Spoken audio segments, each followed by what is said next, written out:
La auscultación cardíaca es una técnica importante y compleja dentro del examen físico.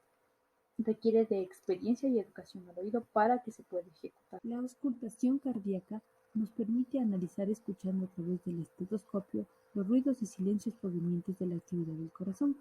Nos brindan datos para valorar la función cardíaca global, valvular, pericárdica, vascular central y el estado hemodinámico. Como precaución, hay que tener en cuenta que el paciente no tiene que haber realizado ningún tipo de actividad física en los últimos 30 minutos ni estar cursando con un proceso febril. Y para empezar a realizar la auscultación es necesario tener listo el fonendoscopio y un reloj.